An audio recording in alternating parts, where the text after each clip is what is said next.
Bu Rəbbimizin həm bizə, həm bizdən əvvəlki nəsillərə etdiyi bir nəsihətidir. Buyurur ki, öz kəlamında biz sizdən əvvəlki əhl-i kitaba tövsiyə etdiyimiz kimi sizə də Allahdan qorxmağı tövsiyə edirik. Və sonra bil ki, Allah Taala əmr edib bizə, bəndələrinə onun doğru yolunu tutaq. O doğru yol ki, Allah Taala onu düz bir sirat adlandırıb öz kəlamında.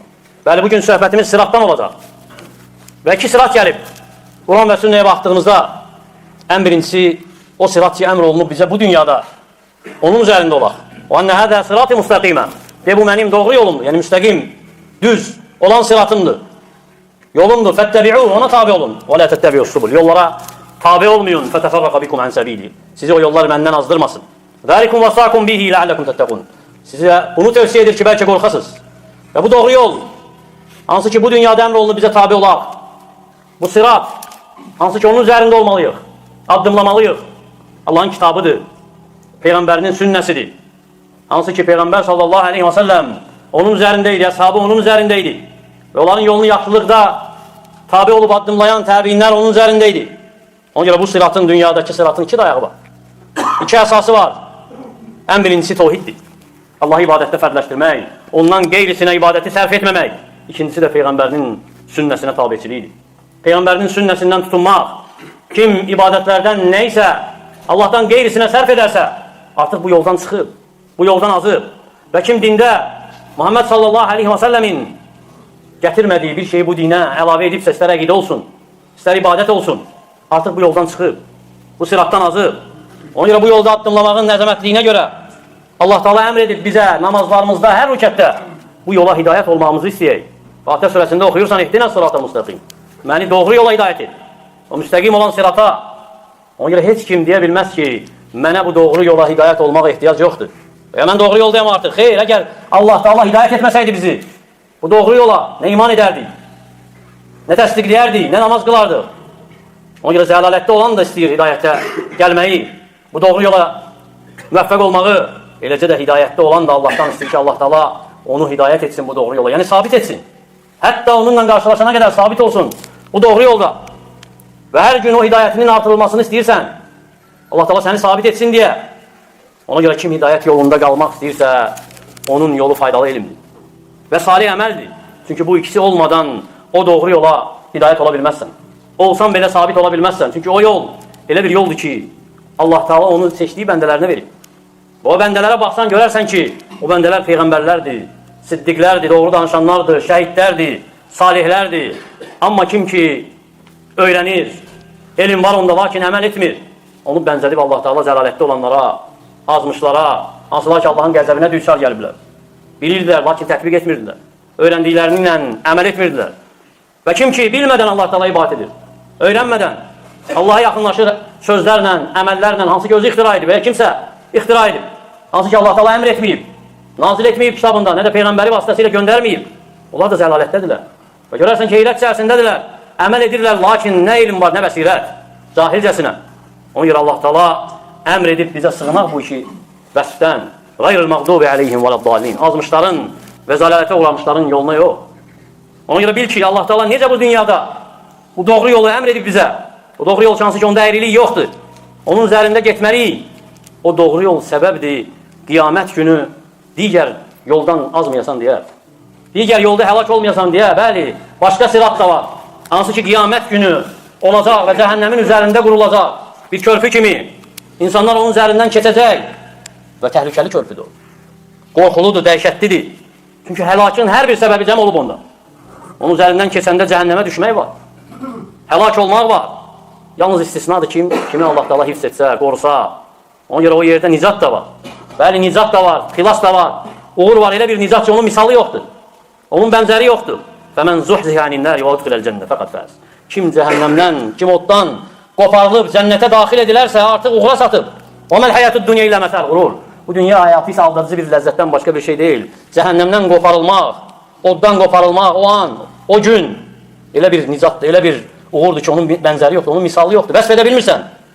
Və ondan o qoparılma, o cəhənnəmdən xilas olma, onun ardınca əzəmətli bir xəbər var. Hansı ki, Allah Taala xəbər verib bizə. Kitab edib bəndələrinə və in minkum illə variduha kana ala rabbika hatman maqdiya thumma nunajjil ladina taqaw və nadara zalimin fiha jisiya. sizdən elə bir kəs olmaz ki, oraya varid olmasın. Yəni o da cəhənnəmə bu Rəbbinin buyurduğu, yəni əzəldən buyurduğu vacib bir hökmdür. Sonra Allahdan qorxanlara nicat veriləcək. O kəslər ki, pis əməllərdən çəkiniblər, Rəblərindən qorxublar, onlara nicat veriləcək. Zalimlar isə orada diz üstə çökülmüş halda saxlanılacaq. Allah Taala'nın xitabıdır bəndələrinə ki, nicat var. Elə bir nicat ki, o nicat, o uğur, ondan sonra cənnətə daxil olmaq, o siratdan keçilməsə mümkün deyil. Və labüddür ki, keçəcək yalnız. Və kim keçəcəksə, uğura çatacaq, zəfərə çatacaq.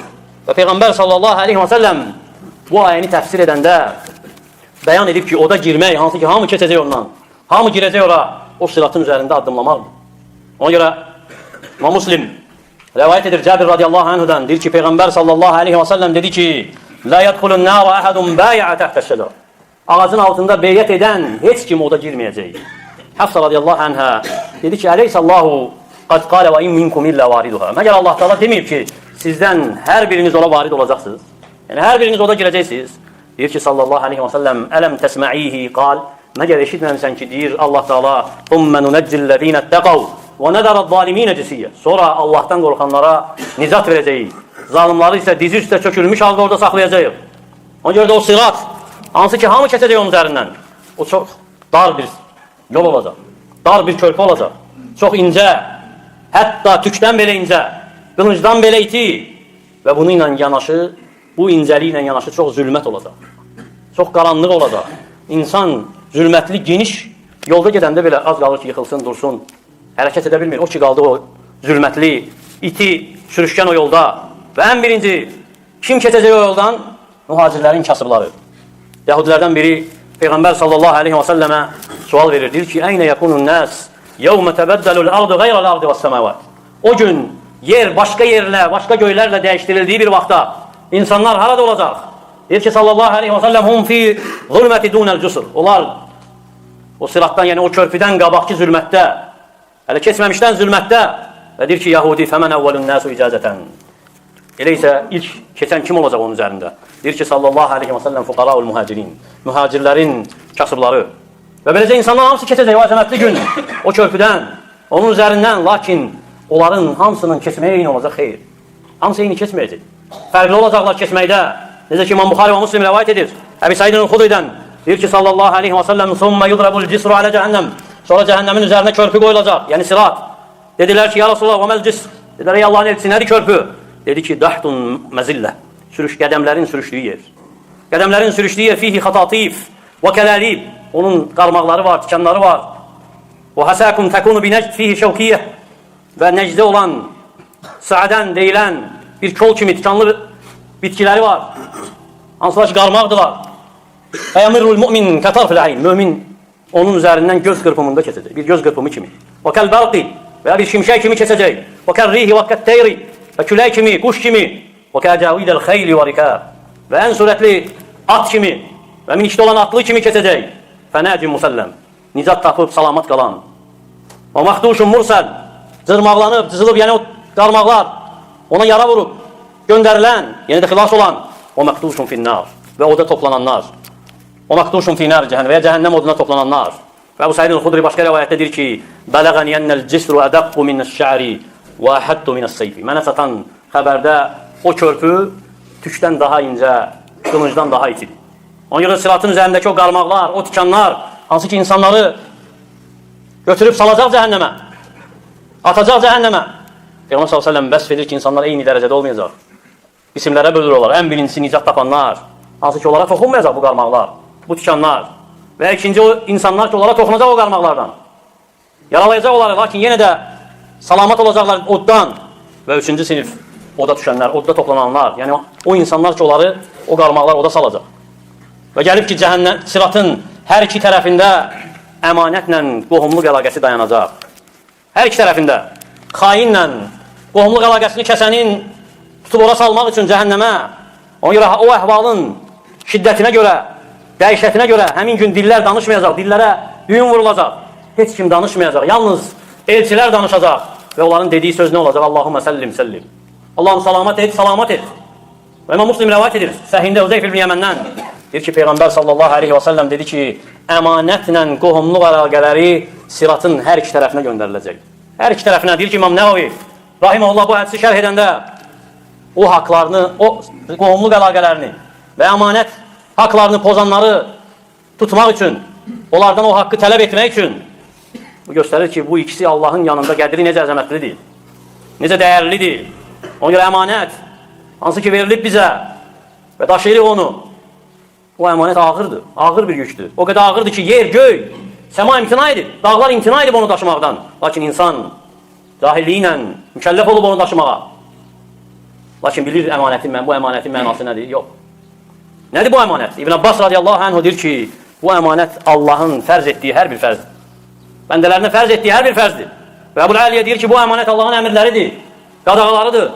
Və Həsən deyir ki, və ən gözəl sözdə o deyir, əmanət dindir. Və dinin hamısı əmanətdir. İbadət əmanətdir, növ-bənöv ibadətlərin hamısı, namaz, zəkat, oruc, həc, əzaların əmanətdir. Tutduğun vəzifə, oturduğun kürsü əmanətdir. Əlində olan mal əmanətdir, zövcən, övladların əmanətdir. Elm, hansı ki tələb edirsən alimdən, əmanətdir. Allah Teala çəkindirib bizə xəyanət etməkdən bunlara. Ya eyyuhəl-ləzīnə əmənu, la təxunullaha və rasulə və təxunu əmanətikum və entum ta'lamun. Ey iman edənlər, Allaha və elçisinə xəyanət etməyin və bilərəkdən öz əmanətlərinizə xəyanət etməyin. İmam Buxari rivayət edir Əbu Hüreyrədən, deyir ki, Peyğəmbər sallallahu aleyhi və səlləm bir məclisdə bir qövmlə danışırdı, cəmaatla danışırdı. Bir bədəvi ərəb gəldi. Dedi ki, mətəs-səə, nə vaxtı saat, nə vaxtı qiyamət? Saat yəni qiyamət. Və Peyğəmbər sallallahu aleyhi və səlləm öz danışığını davam etdirdi, fikir vermədi. Cəmaatdan bəzisi dedi ki, Peyğəmbər sallallahu aleyhi və səlləm eşitmədi onu. Bəzisi dedi ki, eşitdi, lakin bəyənmədi onun sözünü. Elə ki, sözünü bitirdi sallallahu aleyhi və səlləm, dedi ki, əynə ərahus-səə ilə-ənis-səə. Saatı və onun vaxtını soruşan haradadır görmürəm. Dedi ki, hə, nə ya Rasulullah. Dedi ki, mən buradayım ey Allahın elçisi. Dedi ki, İdə duyyətil əmənə fəntəvəsə. Elə ki, əmanət itirildi, onda qiyaməti gözlə, saati gözlə. Dedi ki, bədəv ərəb, keyfə idaətuhə. Necədir onun itirilməsi o əmanətin? Dedi ki, İdə vusidəl əmru ilə qeyri əhlihi fəntəvəsə. Əgər iş sahibi olmayana verilsə, onda qiyaməti gözlə. Və həmsinin də qohumluq əlaqəsi. Və nə bilirsən, nədir qohumluq əlaqəsi? Görürsən, müsəlman kişidir, məscidə gəlir, namaz qılır, cəmaatlarda iştirak edir, lakin qohumluq əlaqəsi saxlamır. Qırıb qohumluq əlaqəsini. Atasına önəm vermir, anasına önəm vermir, əmisinə, bibisinə, xalasına, dayısına, qardaşlarına, əhlinə önəm vermir. Sonra deyir ki, onlar məni ziyarət etmir. Məni sevmirlər. Nə vaxt məni ziyarət edərlər, mən də onları ziyarət edərəm. Bu qohumluq əlaqəsi saxlamaq deyil, bu mənfəətin, məsləhətin qarşılıqlı dəyişməsidir. Qarşılıqlı mənfəətdir. Bu ziyarət qarşılıqlı məsləhətdir. Qohumluq əlaqəsi saxlamaq deyil. Qohumluq əlaqəsi odur ki, səninlə əlaqəni kəsənlə sən əlaqə saxlayasın. Deməyəsən ki, əmin məni ziyarət edəndə mən də ziyarət edəcəm. Yox. Səninlə əlaqəni ailən kəsibsə, sən əlaqə saxla. Bu da əlaqə saxlamaq. Ona görə qulaq as bu hədisə Əbu Hüreyrə nəql edir. Və qorx biraz. Peyğəmbər sallallahu aleyhi və səlləm deyir ki, Allah Taala məxluqatı xəlq edib qurtarandan sonra, elə ki, xəlq etdi, qurtardı, qohumluq əlaqəsi qalxdı. Dedi ki, ya Rab, həzə məqamul aidu bikə minəl qatiyyə. Dedi ki, ey Rəbb, bu məqam qohumluq əlaqəsini qırandan sənə sığınma məqamıdır. Dedi ki, Allah Taala, nəəm, bəli, əmə tardəinən asilə mən vasalak, və aqta'a mən qata'ak. Məgər razı olmazsan ki, səninlə əlaqə saxlayanla mən əlaqə saxlayım, səni qıranı mən qırım. Qalət bələ, dedi ki, bəli. Dedi ki, Allah Taala fədəlikələk, bu sənindir. Ona görə Peyğəmbər s.ə.v bu sözləri deyəndən sonra deyir ki, İnşi'tum iqra'u qavlullahi ta'ala. Əgər istəyirsiniz Allah Taala'nın bu ayəsini oxuyun. Fəhəl əsəytum ən təvəlləytum ən tufsidu fil ard və tuqatti'u ərhamakum. Ulaikəl-ləzīnə la'anəhumullah fəəsəmməhum və ə'mə absarahum. Əgər üz çevirsəniz, onda bilin ki, yer üzündə fitnə fəsad törətsəniz və qohumluq əlaqələrini kəssəniz, onlar Allahın lənətlədiyi, qulaqlarını kar, gözlərini kör elədiyi kimsələr.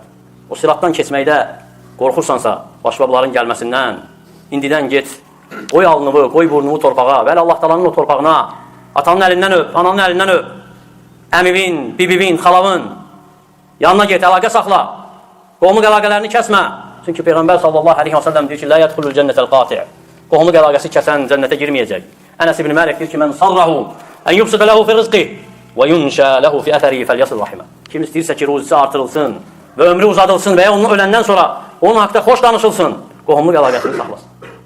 Və sirat, hamı keçəcək onun üzərindən. Birincilər və axırıncılar. Birinci keçənləri bildiyi, axırıncı keçən kim olacaq? Axırıncı keçən necə ki, İmam Muslim rəvayət edir. Abdullah ibn Məsuddan radiyallahu anhudan deyir ki, cənnətə axırıncı daxil olan kişi siratın üzərindən keçəcək. Ən son daxil olan cənnətə o keçəcək siratın üzərindən. Bəzən yıxılacaq, bəzən qalxacaq və gəlib ki, bəzi rəvayətlərdə Allah Taala onun nurunu ayağının çəkilə barmağında verəcək, əlini atacaq, bəzən tutacaq, bəzən sönəcək o işıq, əli boşa çıxacaq və o bəzən onu şillələyəcək, yəni vuracaq. Elə ki keçdi, çevrilib baxacaq cəhənnəmə, deyəcək ki, təbarakəlləzi nəccəni mink. Məni səndən xilas edən pak və uzadır nöqsandan. Allah Taala mənə elə bir şey verib ki, əvvəlkilərə, axırıncılara belə bir şey verilməyib. Sonra ona bir ağac göstəriləcək və deyəcək ki, Rəbbim məni ona yaxınlaşdır. Məni ona yaxınlaşdır, kölgəsində kölgələnim, suyundan içim. Allah Taala deyəcək ki, ey Adəm övladı, bəlkə səni ona yaxınlaşdırsam, onu sənə versəm, məndən başqa şey də istəyəcəksən. Deyir ki, lə ya Rab, xeyr ey Rəbb. Və əhd verir ki, başqasını istəməyəcək. Və Allah Taala üzrünü qəbul edir onu, çünki bilir ki, səbri yoxdur. Və yaxınlaşdırır. O ağacın kölgəsində kölgələnir, suyundan içir. Sonra onun üçün başqa bir ağac göstərilir. Başqa bir ağac göstərir, əvvəlkindən daha gözəl. Deyir ki, ey Rəbb, məni ona yaxınlaşdır. Onun suyundan içim, kölgəsində kölgələnim. Allah Taala deyir ki, ey Adəm övladı, məcər əhd vermədin ki, başqasını istəməyəcəksən. Bəlkə onu sənə versəm, başqasını istəyəcəksən yenə. Və əhd alır ki, başqasını istəməyəcək. Və özrünü qəbul edir, çünki bilir ki, səbri yoxdur. Və yaxınlaşdırır. Və kişi ağacın kölgəsində kölgələnir, suyundan içir. Sonra onun üçün cənnətin qapısında başqa bir ağac göstərilir ona. Əvvəlki ikisindən daha gözəl. Deyir ki, ya Rab, məni ora yaxınlaşdır. Onun kölgəsində kölgələnim, suyundan içim. Deyir ki, Allah Taala, məgər əhd vermədin ki, başqasını istəməyəcəksən? Deyir ki, bəli ey Rəbb, lakin bu sonuncudur, bundan başqa istəməyəcəm. Allah Taala özünü qəbul edir. Bilir ki, səbri yoxdur ona və yaxınlaşdırır onu o ağaca. Elə ki, yaxınlaşır, cənnət əhlinin səsini eşidir. Və deyir ki, ey Rəbb, məni ora daxil et. Deyir ki, Allah Taala, ey Adəm övladı, sənə nə versəm razı olarsan məndən. Və sonra deyir ki, razı olarsan ki, dünya və onun mislində nə varsa, onu sənə verim. Deyir ki, kişi, ya Rab, ətəstəhciu minni və əntə Rabbul ələmin. Mənə ələ salırsan, sən aləmlərin Rəbbisən. Mənlə istehza edirsən, aləmlərin Rəbbi olduğun halda. Və Abdullah bin Məsud hədisin bu yerində gülümsüyür. Və deyir ki, ətrafındakına niyə soruşmursunuz? Niyə gülürəm? Deyirlər ki, niyə gülürsən? Deyir ki, Peyğəmbər sallallahu aleyhi və səlləm gülümsədi. Və soruşdular ki, ya Rasulullah, nədən gülümsüyürsən? Dedi ki, Allah Taala gülümsədi. Bəndəsinin bu sözündən ki, məni Allah salırsan, sən aləmlərin Rəbbisən. Sonra dedi ki, lə əstəhziu bik və ləkinni alə mə əşə qadir. Mən səni ələ salmıram, lakin mən hər istədiyimə qadirəm. Və rəvayət olunur Abdullah bin Mübarəkdən. Zuhd kitabında rəvayət edir ki, Abdullah bin Ravaha radiyallahu anhu bir gün zövcəsinin yanında ikən ağlayır və zövcəsi də ağlayır onunla bərabər. Deyir ki, həyat yoldaşına mən yubqib, niyə ağlayırsan? Deyir ki, sən ağladın, mən də ağladım. Deyir ki, Abdullah bin Ravaha radiyallahu anh, mən xatırladım Allah Taala'nın bu kəlamını. Və in minkum illə variduha. Sizdən hər biriniz ora varid olacaqsınız. Yəni o da fələdri yakuna minən nəcin əmlə. Və bilmirəm, nicat tapanlardan olacağım, yoxsa yox. Bu Abdullah bin Ravahadır. Peyğəmbər sallallahu aleyhi və səlləmin sahabəsi gör, bizim qeyri insanların halı necə olacaq? Ona görə də bu dünyadakı sırat önəmlidir. Bu dünyadakı sırat bağlıdır o sıratla. Bu dünyadakı sıratda necə seyr edəcəksənsə, necə addımlayacaqsansa, necə yaşayacaqsansa, necə sabit olacaqsansa, ahirətdəki sıratda da eyni olacaqsan. Hansı ki, cəhənnəmin üzərinə qurulacaq. Qurulacaq. Və hələ qurulmayıb, hələ vaxtım var. Onun ki, insan sürətlidirsə bu dünyada Allahın dinində, addımlamaqda, onu yaşamaqda, o dünyada da sürətli keçəcək onu. Yox, yavaşdırsa, astadırsa, tənbəldirsə, üzü üstə çökübsə, o dünyada da üzü üstə çökəcək. Və bəlkə də atılacaq Allah qorusun cəhənnəmə. Necə bu ahirətdəki sıratın qarmaqları var, tikanları var, bu dünyadakı sıratın da qarmaqları var. Onun ətrafında tikanlar var, hansı ki insanları qoparıb alır bu yoldan, şəhvətlərdir, şübhələrdir. Kim qorunsa bu şübhələrdən, bu şəhvətlərdən, bu tikanlardan bu dünyada, qiyamət günü o qarmaqlardan qorunacaq. O tikanlardan qorunacaq, yoxsa ki onlara ilişib qalacaq və ya atılacaq onların vasitəsilə cəhənnəmə. Ona görə bu dünyadakı sıratdan möhkəm tutun, onun üzərində addımla. Və dünyavı tövsiyə etmirəm sənə. Çünki dünyadasan artıq, içindəsən, yaşayırsan. Tövsiyə edirəm ahirətli. Ora qaydacaqsan. Dünya keçiddir. Ahirət isə qərardır. Orada qərar tutacaqsan. Dünya üçün dünyada qaldığın miqdarda əməl et. Ahirət üçün isə davamiyyətdə əməl et. Çünki dünya saatdır. Onu itayətlə məşğul et. Qiyamət isə labüddür, gəlir. Üst tutub artıq yönəlib. Əmələ davamiyyətdə ol ki, onda salamatda olanlardan olasan. Allah Taala bizi eşidib faydalardan etsin. Allah Taala bizi bu hak yolda sabit etsin. Bizi hidayət yoluna müvəffəq etdikdən sonra bizi ondan azdırmasın. Ölkəmizi və digər müsəlman ölkələrini xətadan, bəladan qorusun. Xalqımıza, millətimizə hidayət etsin. Əmin-amanlığımızı daim və həmişə etsin. Bizi eşidib faydalardan etsin.